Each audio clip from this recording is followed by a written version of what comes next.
Hello, നമ്മളിന്നൊരു ചെറിയ പൂക്കളാണ് തൊട്ടത്. അപ്പോൾ അതെങ്ങനെ ഇട്ടെന്ന് നോക്കാം നമുക്ക്.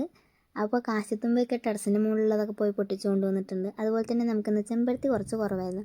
അതുകൊണ്ട് അധികം ചുവപ്പ് കളർ ഇന്നത്തെ പൂക്കളത്തിലില്ല കേട്ടോ. അപ്പോൾ ചെറിയൊരു ചെമ്പരത്തി ആയതുകൊണ്ട് ഞാൻ കുറച്ച് വീഡിയോ ഒക്കെ എടുത്ത് വെച്ചിട്ടുണ്ടായിരുന്നു. പിന്നെ നമ്മൾ പൂക്കളൊക്കെ ഇട്ട് തുടങ്ങി കേട്ടോ. ഇന്ന് ചെറിയൊരു വീഡിയോ ആണ്, കുറച്ച് തിരക്കുള്ളൊരു ദിവസമാണ്. ആ തിരക്ക് എന്താണെന്നൊക്കെ ഞാൻ വേറൊരു വീഡിയോയിൽ പറയാം കേട്ടോ. അതൊക്കെ നമ്മുടെ ഗാർഡൻ റിലേറ്റഡ് ആയിട്ടുള്ള കുറച്ച് കാര്യങ്ങളാണ്. അതൊക്കെ എന്തായാലും ഞാൻ വീഡിയോയിൽ കാണിക്കാം കേട്ടോ, വേറൊരു വീഡിയോയിൽ കാണിക്കാം. അപ്പോൾ ഇന്ന് നമ്മൾ വേഗം പൂക്കളൊക്കെ ഏതിലാക്കിയിട്ടാണ് ഇട്ട് കൊടുക്കുന്നത്.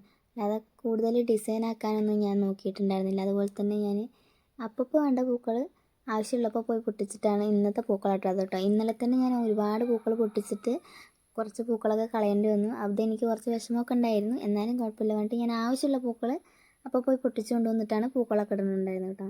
ഞാൻ ആവശ്യത്തിന് മാച്ചിങ് ആയിട്ടുള്ള കളർ നോക്കിയിട്ട് ഓരോ പൂക്കളെടുത്തിട്ട് പൂക്കളിടുന്നുണ്ട് കേട്ടോ. ഇന്നത്തെ പൂക്കളത്തിൽ കുറേ മഞ്ഞ കളറുണ്ട് കേട്ടോ. അപ്പോൾ ഞാൻ പൂക്കളൊക്കെ കുറച്ച് അരിഞ്ഞിട്ടാണ് ഇട്ടിട്ടുള്ളത്. അതുപോലെ തന്നെ അച്ചമ്മയ്ക്ക് പെൻഷൻ കിട്ടിയതിൻ്റെ സന്തോഷത്തിൽ നടന്നുകൊണ്ടിരിക്കുകയാണ്. അപ്പോൾ അതൊക്കെ ഒന്ന് വീഡിയോ എടുത്തിട്ട് പിന്നെ നമ്മൾ പൂക്കളത്തിൻ്റെ ബാക്കി കാര്യങ്ങൾ നോക്കി. അങ്ങനെ എല്ലാ പൂക്കളും കൂടി ഇട്ടിട്ട് ഇതാണ് നമ്മുടെ ലാസ്റ്റത്തെ പൂക്കൾ കേട്ടോ.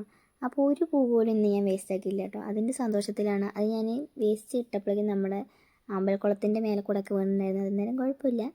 അപ്പോൾ ഇതാണ് നമ്മുടെ ഗാർഡൻ്റെയൊക്കെ ഒരു ലാസ്റ്റ് ലുക്ക് കേട്ടോ. പൂക്കളൊക്കെ ആയിട്ടുള്ളൊരു ലുക്ക് ഇതാണ്. അപ്പോൾ നാളെ വേറൊരു വീഡിയോ ആയിട്ട് വരാം കേട്ടോ. അപ്പോൾ വീഡിയോസ് ഇഷ്ടമാണെങ്കിൽ ലൈക്ക് ചെയ്യാനും ഷെയർ ചെയ്യാനും സബ്സ്ക്രൈബ് ചെയ്യാനൊന്നും മറക്കണ്ട കേട്ടോ.